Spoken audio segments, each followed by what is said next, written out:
Hi, this is Imran Hashmi. Hi, this is Prachi Desai. And you're watching Bollywood Hungama.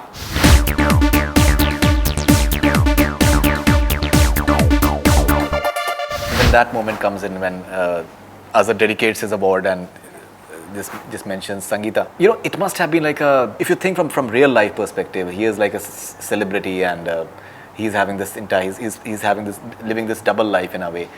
And someone who's had like a spotless image earlier, who was extremely pious, and I still remember he used to keep rosas even while playing. Yes. I don't know how many people can possibly do that. What was your entire reading of such a man was like that? You're the one, Noreen is the one who's coming in so early in his life. Yeah. I'm sure that in terms of luck and everything, he's giving to her children as well. How do you look at it? I think as an actor, that particular scene or that particular what I faced in the film in that part, I couldn't help but feel devastated, because I guess I was going through those emotions that possibly Noreen went. I can never feel what she would have felt, but I think there had to be that real sense of connect for me to be able to bring that out on screen. But more so, I think because I was playing a real life character for the first time, it so happens that when you're playing a fictional part, you can think of a lot many things. You can think of various ways of how you want to deal with it, or how a certain person would react to those situations. But this is a thing of the past that you cannot change. This has happened. This is something where you're not getting any answers and reasons for, but this has happened. So how do you deal with it? It was really tough. It was devastating in one word. But what was Noreen's reaction? Did you ask her that? How did you deal with it? Look, I met her in a very personal capacity, and I really do respect her. Also, she's been such a private person all her life that just because I'm playing this character, I think I wouldn't want to cross a certain line. I won't exactly be able to say what my conversation with her was, but that's not something I think that I would make her uncomfortable with anyway. We have heard all these stories about your entire kissing sequence with Nargis Fakhri, and I was just shown a video as well, the making as well. Yes, I haven't seen that. Apparently the mustache, she ate your mustache as well. She got totally method acting, and she totally got. She was very fond of the mustache by the end of it. Fond of kissing you or fond of mustache? You have to ask her about the other part of it, but definitely the mustache. She's taken it home. Right. Take the mustache home. Right. It looks so kinky. I'm sorry to say that. It is. Yeah. Hey, that's just me. I'm sorry, but I think that's just like me. That's just you. I make anything look kinky. I don't think it's the mustache. Right. It's my reputation on screen that precedes me. Right. Yeah. Do you feel that it can possibly give ideas to couples that, you know, just a to curiosity. Put on fake mustaches. Not fake mustaches, but you know, maybe mustaches can be interesting as well. Of course they can be. I've always just curious. You know, you're asking the wrong guy. You should be asking Nargis. Nargis about this? Yeah. Nargis can answer it very well. It sure. was very painful for me with the mustache. It was a big problem because the thing is, in the film it keeps going between the past and the present, so I had to constantly have that thing stuck on. Right. Not very exciting, but yeah.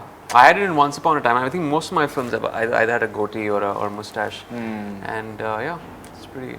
Now we are having a different side to the entire how one can possibly kiss. A very new side we have discovered to kissing from Imran Hashmi. In so many interviews over the years, new ways he has taught us. Yes. So thank you, Imran, for just sharing your insight and anytime. Always willing to serve. People of my country, yes, and also overseas. Overseas, yes. Everyone, yes. Yeah, everyone is watching. Okay, now coming to the a bit of the serious part of it, the match fixing element, which is there, which is extremely interesting. In the promo, we are saying that somewhere you guys are provoking certain interest, that whether he was part of it or he was not part of it. When you say that India ki haar ki qeemat kitni, that element is there, and when the Pakistani player is saying that hamari taraf aaja, and you say that mere to naam mein Mohammed hai. How do you look at this aspect, and do you feel somewhere that personally, in a personal capacity, the fact that Azhar belonged to a particular religion, and maybe that was one of the reasons that he was slightly judged a bit more than other people who were implicated as well. That would be wrong to say. Because there were other people who were implicated as well in the match fixing allegation. And it came on pretty hard on Azhar Bhai because for lots of reasons at that point of time.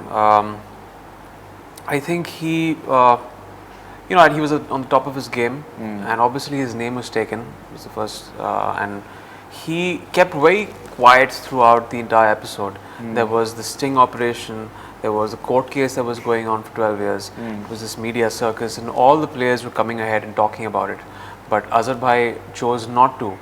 And for some people, his critics feel that his silence worked against him. But I think that there was a certain strength in his silence. He was very confident that eventually, he was letting the law take its own course, and the judicial system would eventually find out that he is not, he'll be acquitted, and that happened in 2012. Personally, as a fan of Azhar Bhai, I just feel that it was very wrong for everyone to come down so heavy on him, because that's how people are, I guess.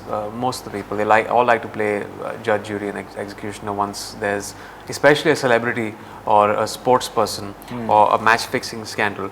You see it around the world, and everyone comes on really, and the media starts off with it, and their assumptions and their conclusions that are made, but you don't let the law play its course of 10 years, 12 years, and eventually there wasn't any proof of that.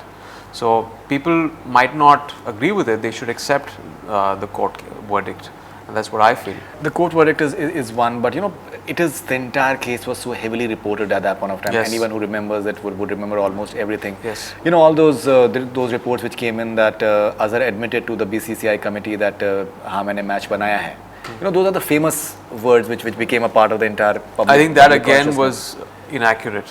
Right. Because I sat down with Azhar Bhai and I spoke to him, and Tony and me asked him all these questions, and he was very frank, and he answered all of those questions without flinching. So did he say something of this sort? He didn't. Yeah, he obviously denied it, that he never said anything. There was never any statement that was recorded that way. If there was a statement, that would have obviously worked against him, and he wouldn't be acquitted after 12 years.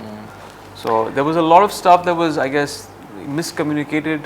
I don't know how it came about, but I remember reading these things. I am a huge Azharuddin fan, as you have already witnessed that. Yeah. But practically speaking and objectively speaking, I followed him since 1984, and he was an extremely simple guy. Yes. In terms of the way he dressed, the way he looked, everything. He was an Yes. extremely simple guy. But there was once he met Sangeeta, and there was a definite shift in him personally.